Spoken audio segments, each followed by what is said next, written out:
Hi there, this is Patricia from patriciafenty.com, and today I'm going to show you how to crochet this granny square pattern.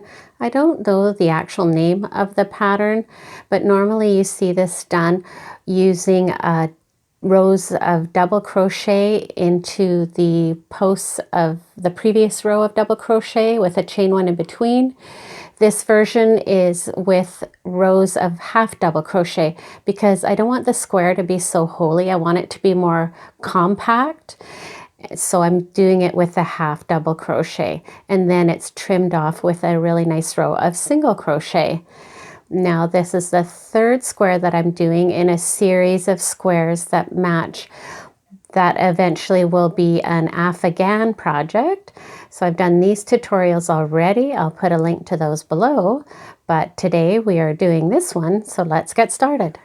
All right, so I put a green background because this color was hard to see on my usual cream background that I use.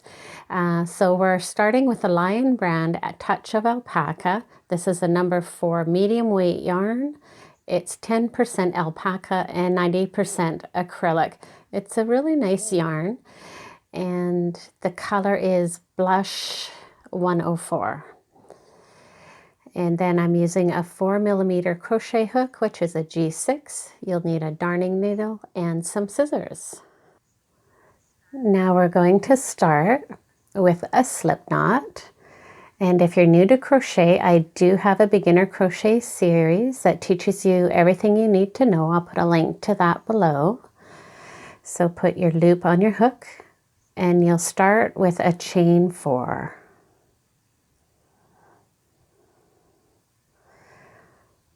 And then you'll create a ring by putting a slip stitch into the top post of your beginning chain 1, just like that.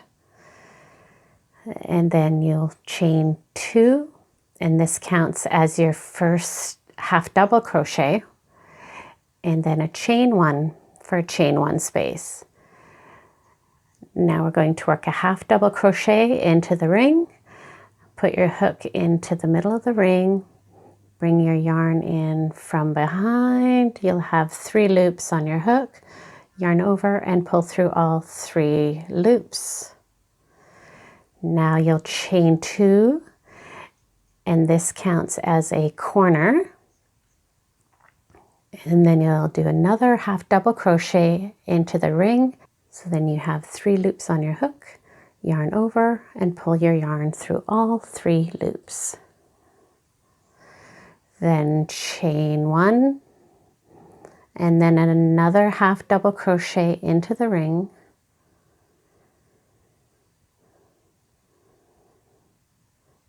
And now you'll do a chain 2. And the chain 2s will be the corner spaces. Do another half double crochet into the ring.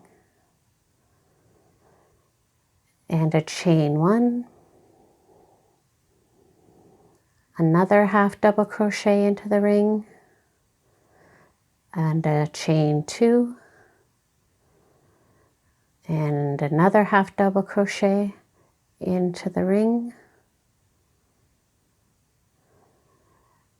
and then a chain 1.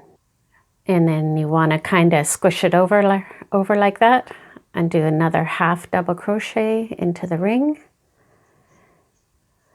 and then chain 2 for the corner space, and then join in into the second chain of your beginning chain 3 with a slip stitch.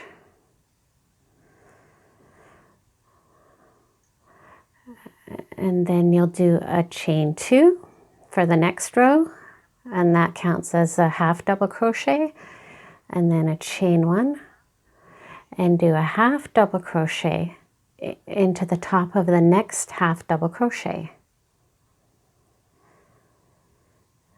and then chain 1.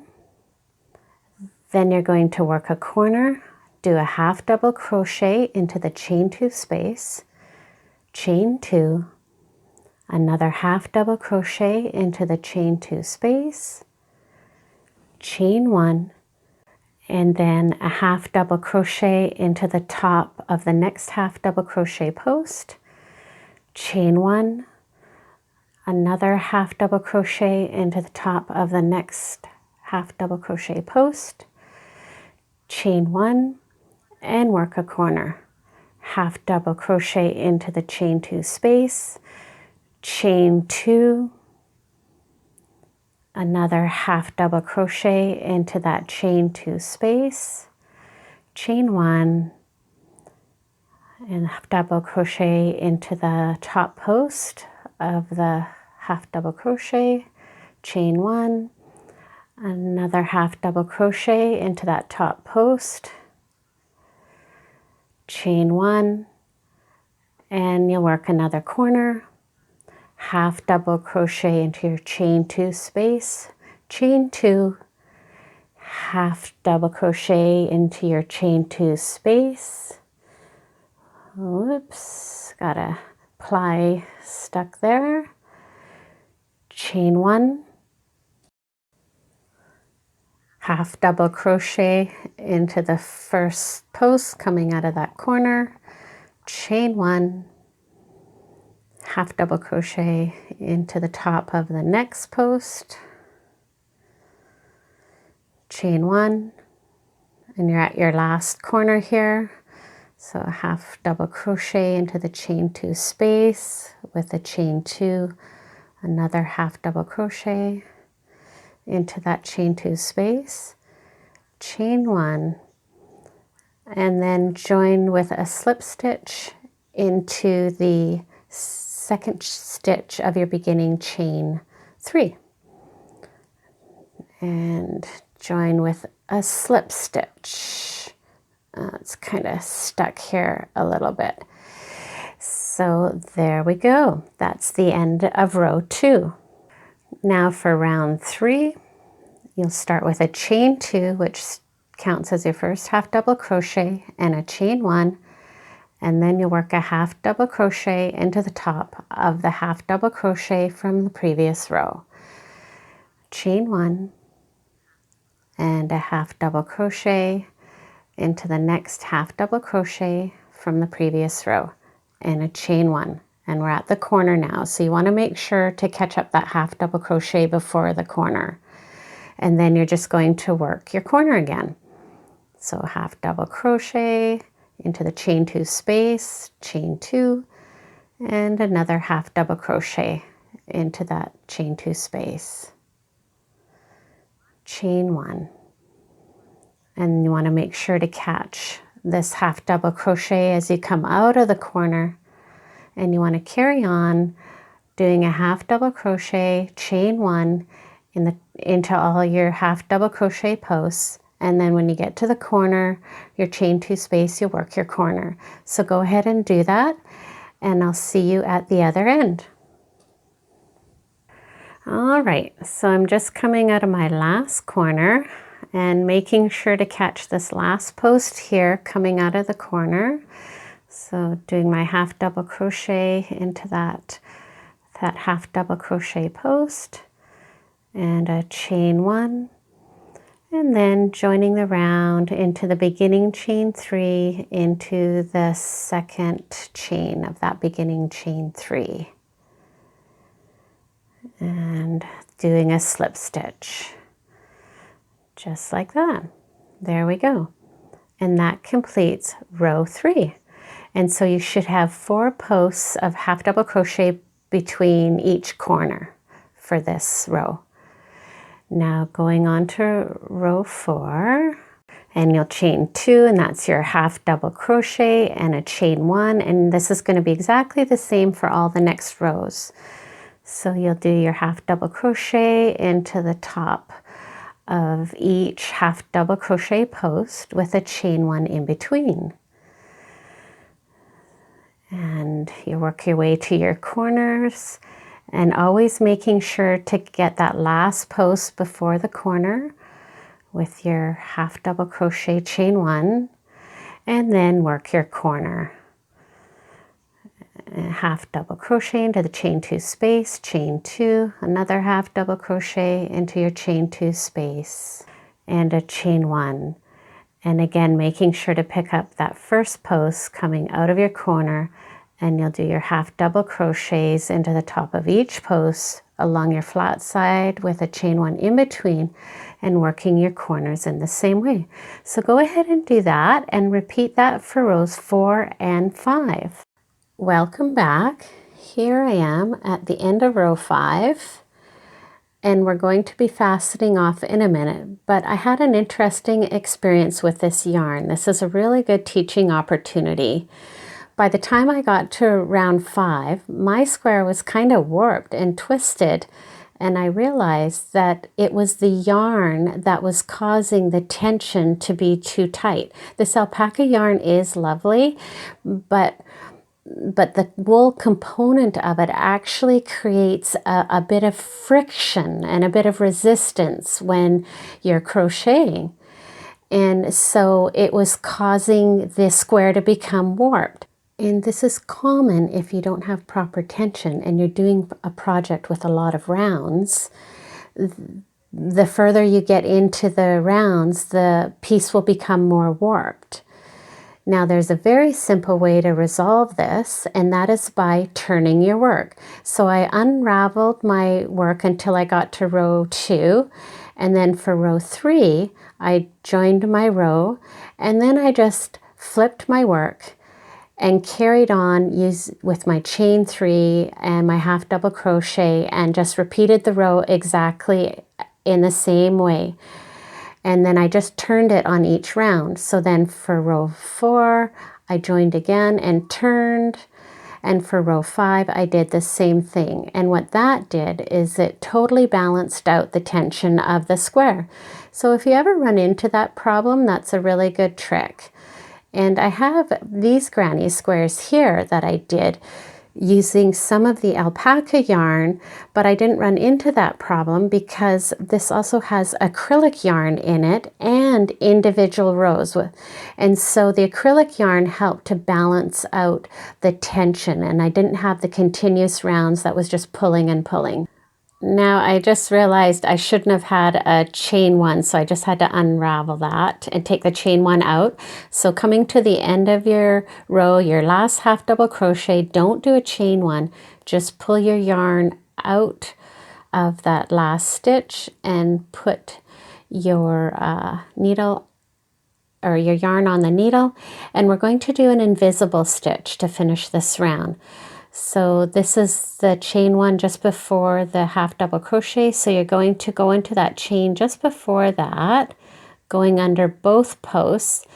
And because I was turning my rows, I had to spin this chain 3 around, but picking up those 2 posts of that into the second post of the beginning chain 3, bring that through and sort of snug it up, and you're kind of trying to mimic the tension of your crocheting. And then here's your V stitch from your half double crochet, the stitch before, and you're going to go right down the middle of that with your needle and bring the yarn through. And you're going to snug that up, again trying to mimic the tension of the stitching that you've been doing, just like that. And then you'll just darn your tail in, so go ahead and do that. All right, for the final row, I'm using the touch of alpaca again, and this is the purple Aster number 146. So we're going to join on anywhere along the straight edge, and start with a slip knot and put that on your hook, and you want to have your tail to the right, and we're going to be crocheting into the back post of this top V stitch here. So starting in any back post, we're going to join on and just going into that back post only. Bring your yarn through from the back, flip your tail over and do a slip stitch. Just like that. And then a chain 1. And then do a single crochet into the back post of the next stitch, and then another single crochet into the back post of the next stitch, and you're going to single crochet into the back posts of each stitch all the way around until you get to the corner. And this creates a nice little interesting finish. And make sure to catch that last stitch of your half double crochet before the corner with your single crochet, and then working into the corner you'll do a single crochet into the chain 2 space, a half double crochet into the chain 2 space, and a single crochet into the chain 2 space. And then when you come out of the corner, making sure to catch that last stitch with a single crochet, and you'll just single crochet all the way around, working your corners. And I'll see you on the other side. All right, so here we are at the end of this round, and we're going to finish this round in the same way with this invisible finish. So I have my last single crochet there, snip the yarn, pull the yarn through, and put the thread through the needle, and then you're going into that first V stitch that you see there, that first obvious V stitch going under both posts there, and snugging this up again, wanting to mimic the tension that you've been crocheting with, and then coming back into the previous V stitch, going down the middle of the V stitch and coming out the back, and just sort of make that nice and even to mimic the tension of the rest of your crochet. So darn in your ends and I'll be right back. And there we go. It's all done, and I've darned in the ends, and so the back looks almost as good as the front. And yeah, so that's a really nice, simple, basic pattern. And it goes nicely with the 2 other patterns that I've done as well. There's links for that below, and I think these will all work very nicely together. So I hope you enjoyed this tutorial. Please give it a thumbs up and subscribe to my YouTube channel for more creative and inspiring videos. Thank you for joining me.